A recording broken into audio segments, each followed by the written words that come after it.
Hey guys, welcome back to my channel. நான் இப்போ எங்கே போகிறேன்னு பார்த்தீங்கன்னா கீழே கடைக்கு போயிட்டு அப்படியே மார்க்கெட்டில் காய்கறிலாம் வாங்கிட்டு சரி நான்வெஜ் எடுத்துகிட்டு வந்து சமைக்கலான்ட்டு போயிட்டுருக்கேன். நேற்று பட்ஜெட் வந்துச்சு, நெக்ஸ்ட் இயர்க்கான பட்ஜெட். அதில் பார்த்தீங்கன்னா சேலரிடு எம்ப்ளாயீஸ்க்கு பெரிய ஒரு ரிலீஃப். அதுனா அப்படி 12 lakhs வாங்குறவங்களுக்கு ஒரு நல்ல ரிலீஃப். அதுக்கு மேலே வாங்குறவங்களுக்கும் டேக்ஸு கம்மியாக இருக்குது, பட் இருந்தாலும் நீங்கள் டேக்ஸ் கட்டி தான் வரணும்.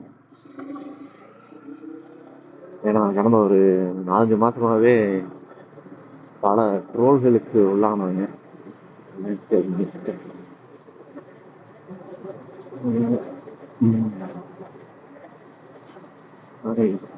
இன்ஃப்ளேஷனும் ரொம்ப அதிகமாக ஆகிட்டு. அதில் நீங்கள் 7 லட்சத்துக்கு மேலே டேக்ஸ் கட்டணும்னாலாம் அது ஒன்றுமே பண்ண முடியாது. இது கொஞ்சம் ரிலீஃபாக இருக்கும்.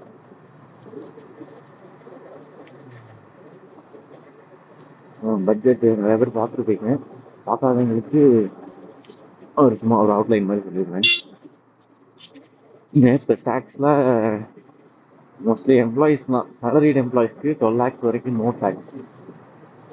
அதுக்கு மேலே வாங்குறவங்களுக்கு இந்த ஸ்லாப் ரேட்ஸ் படி டேக்ஸ் வரும். அதாவது 0 to 4 lakhs எங்களுக்கு வந்து நோ டேக்ஸு அந்த அமௌண்ட் இருக்குது.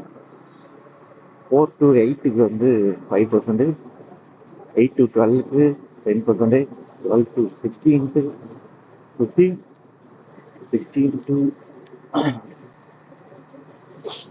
20க்கு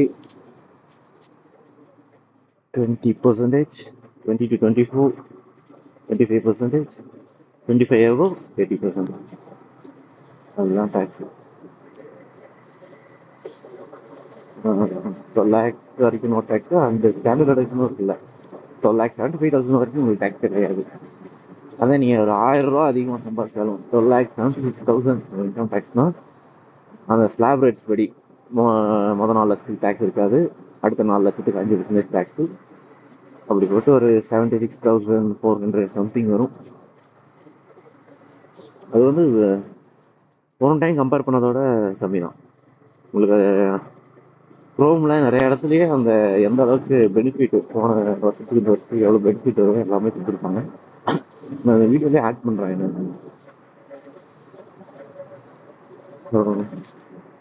அது கொடுத்துருக்காங்க. அதுக்கப்புறம் இந்த சீனியர் சிட்டிசன் டிடிஎஸ், நிறைய சேவிங் ஸ்கீமில் வர இன்ட்ரெஸ்ட்டுக்கெல்லாம் டிடிஎஸ் ஸ்கீம். அதுக்காக சீனியர் சிட்டிசனுக்கு முன்னாடி 50,000 வரைக்கும் நோ டிடிஎஸ் இருந்துச்சு. இந்த டைம் வந்து 1 lakh பண்ணிட்டாங்க. அது பண்ணிட்டாங்க. அடுத்து அந்த இன்சூரன்ஸ் செக்டாரில் முன்னாடி 74% ஃபாரின் டைரக்ட் இன்வெஸ்ட்மெண்ட் இருந்துச்சு, இப்போ 100% கொண்டு வந்துட்டாங்க. அதனால கொஞ்சம் பாலிசிஸ் வரலாம். இல்லை ப்ரீமியம் அமௌண்ட்டு கொஞ்சம் ரொம்ப கம்மியாகாது, கொஞ்சம் கம்மியாகணும். ஏன்னா காம்படிஷன் அதிகமாகும் இன்சூரன்ஸ் செக்டாரில். 100% ஃபாரின் டைரக்ட் இன்வெஸ்ட்மெண்ட் இருக்கும்போது நிறையா இன்வெஸ்ட்மெண்ட் வரும், அதனால காம்படிஷன்ஸ் அதிகமாகும். அதனால ப்ரீமியம் வந்து புது பாலிசிஸ் கொண்டு வருவாங்க, ப்ரீமியம் கொஞ்சம் கம்மியாகலாம்.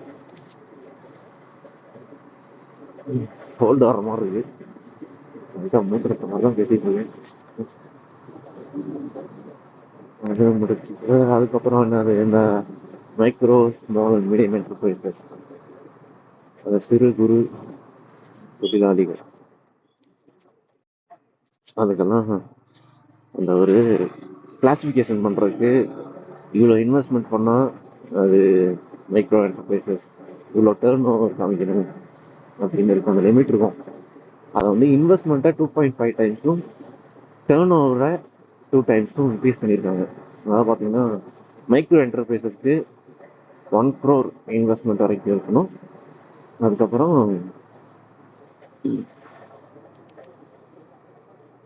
10 crore டேர்ன் ஓவர்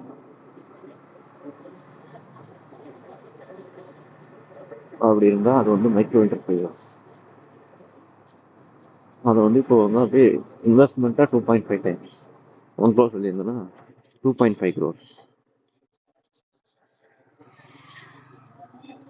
அதே மாதிரி 10 crores சொல்லின்றது 250 crores.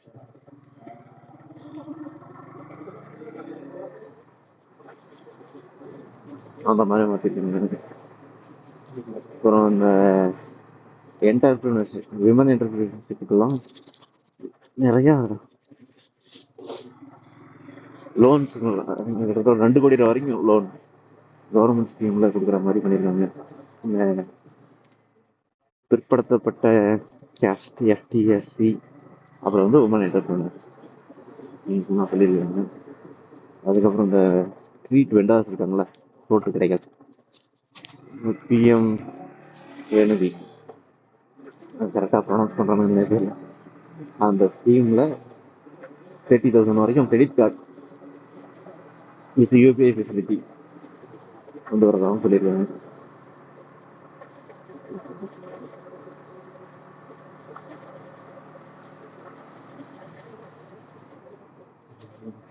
இதெல்லாம் தான் மேஜர் அப்டேட்ஸு. நமக்கெல்லாம் முக்கியம் அந்த சேலரிடு இன்கம் டேக்ஸ் தான்.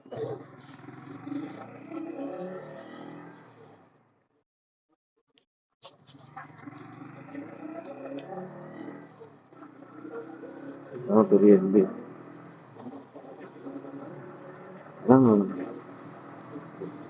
ஆஸ்தியெல்லாம் பார்த்தீங்கன்னா அந்த கிட்டத்தட்ட ஒரு 1 மந்தோட சேலரி, 1 மந்தோட சேலரி டேக்ஸுக்கு மட்டும் போகுது.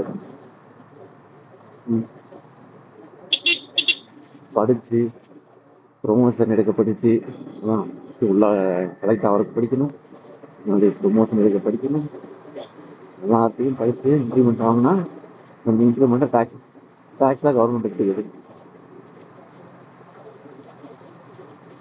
இந்த டைம் 12 lakhs வரைக்கும் வாங்குறவங்களுக்கு நல்ல ரிலீஃப் தான்.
இதை போயிட்டு ஹேர் கட் பண்ணிட்டு வாங்கிட்டு வந்து சமைச்சு சாப்பிட வேண்டியதான்.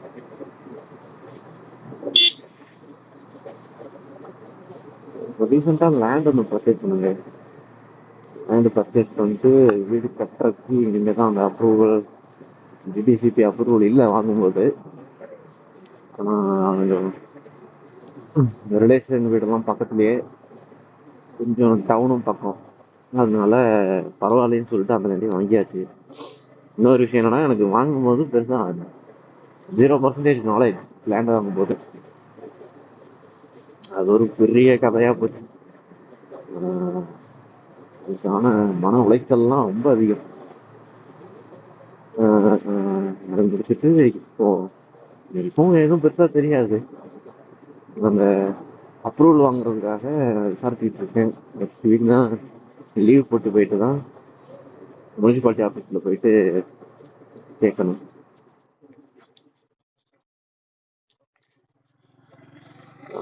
நான் வாங்கினதை வச்சு சொல்லிடுறேன் ஃபஸ்ட்டு என்னென்ன பண்ணணும்னு. ஃபஸ்ட்டு ஒரு லேண்டு வாங்குறீங்கன்னாலே ஃபஸ்ட்டு அந்த லேண்டை நேரில் போய் பார்த்துருங்க. பார்த்துட்டு ஓகே பிடிச்சிருக்கு அப்படின்னா அதுக்கப்புறம் ஓனர் இருப்பாங்க, ஓனர்கிட்ட வந்து அந்த டாக்குமெண்ட் பத்திரம் இன்னார் இன்னாருக்கு போகுது, அதோட லேண்டோட விவரம், ரைட்ல இவங்க, லெஃப்ட்ல இவங்க, கிழக்கு மேற்கு தெற்கு வடக்கு எல்லாம் இருக்காங்க, இந்த இடத்துக்காரங்க இந்த ரோடெல்லாம் யூஸ் பண்ணிக்கலாம் அப்படின்னு இருக்கும் டாக்குமெண்ட். அந்த டாக்குமெண்ட் வாங்கி ஃபுல்லாக படித்து பார்த்துருங்க. ஃபுல்லாக படித்து ஆன்லைன்லேயுமே நீங்களே செக் பண்ணிக்கலாம். அந்த வெப்சைட் லிங்க்கும் நான் கொடுக்குறேன். அந்த லிங்க்கை போயிட்டு நீங்கள் அந்த சர்வே நம்பர் அடிச்சிங்கன்னா அந்த லேண்ட் வந்து யார் பேரில் இருக்கு அப்படின்னு வந்துடும். சப்போஸ் நீங்கள் வந்து ஒரு பிளாட் வாங்குறீங்க, பிளாட் போட்டு விற்கிறாங்கல்ல, நீங்கிட்ட வாங்குறீங்க அப்படின்னா கூட்டு பட்டாவாக இருந்ததுன்னா நீங்கள் பட்டா எடுத்து பார்க்கும்போது எல்லாத்தோட பேருமே இருக்கும். அங்கே யார் யார் பிளாட் வாங்கியிருக்காங்களோ எல்லாத்தோட பேருமே வரும். ஒரு 30 பேர் பிளாட் வாங்கியிருக்காங்கன்னா 30 பேருமே அந்த பட்டாவில் இருக்கும். அது கூட்டுப்பட்டா. அது தனிப்பட்டாவாக மாற்றிருந்தாங்கன்னா உங்களுக்கு இண்டிவிஜுவல் பட்டாவே வந்துடும். உங்கள் பேர் மட்டும்தான் அந்த பட்டாவில் இருக்கும். அது வாங்கி பார்த்துருங்க. ஃபஸ்ட்டு அந்த டாக்குமெண்ட் வாங்கி பார்த்துருங்க. டாக்குமெண்ட் வாங்கிடுங்க. டாக்குமெண்ட்டோடையே அவங்க கொடுக்கும்போதே அந்த ஜெராக்ஸ்லாம் சேர்த்து வச்சு தான் கொடுப்பாங்க. அப்படி கொடுக்கலன்னா நீங்கள் கேட்டு வாங்கிடுங்க. டாக்குமெண்ட்டு, பட்டா, அப்புறம் வந்து டிடிசிபி அப்ரூவல் வாங்கியிருந்தாங்கன்னா அதோட ஆர்டர் அப்ரூவல் ஆன காப்பி உங்களுக்கு இருக்கிறதே ஜெராக்ஸ் தான் கொடுப்பாங்க எல்லாமே. அந்த டிடிசிபி அப்ரூவல் வாங்கினது அதெல்லாம் வாங்கிடுங்க. அதெல்லாம் பார்த்துட்டு நீங்கள் ஆன்லைனில் கிராஸ் வெரிஃபை பண்ணிக்கிங்க. அப்புறம் ஈஸி வில்லங்கம் பார்க்குறது, அதுவும் நீங்களே பார்த்துக்கலாம். இந்த அது எப்படி பார்க்குறதுன்னு நான் வீடியோ ஆட் பண்ணுறேன். அதை வந்து ஆன்லைனில் நீங்கள் செக் பண்ணி பார்த்துக்கலாம். நான் இப்போ ஒரு 2 நாள் முன்னாடி கூட எங்கள் லேண்டுக்கு நான் மறுபடியும் பார்த்தேன். ஏன்னா அந்த டிடிசிபி அப்ரூவல் அப்போ கேட்பாங்களாம். நானே டவுன்லோட் பண்ணேன் அது. அப்புறம் முக்கியமாக அந்த இதோட லே அவுட்டு நாங்கள் வாங்கும்போது என்ன பண்ணிட்டாங்க, அந்த டாக்குமெண்ட் ஜெராக்ஸில் அந்த லே அவுட்டே இல்லை, ஒரிஜினல்லே இல்லை. எனக்கு எதுவுமே தெரில. ரெஜிஸ்ட்ரேஷன் அப்பவும் ரைட்டரும் எதுவும் சொல்லலை இந்த மாதிரி இது கண்டிப்பாக இருக்கணும் அப்படின்ட்டு. நல்லா முடிச்சுட்டு இப்போ அப்ரூவல் அப்போ நானும் விசாரிக்கிறேன், அந்த லே அவுட் கண்டிப்பாக இருக்கணும், இருந்தால் மட்டும்தான் அவங்க டிடிசிபி அப்ரூவலே வாங்க முடியும் அப்படின்ட்டாங்க.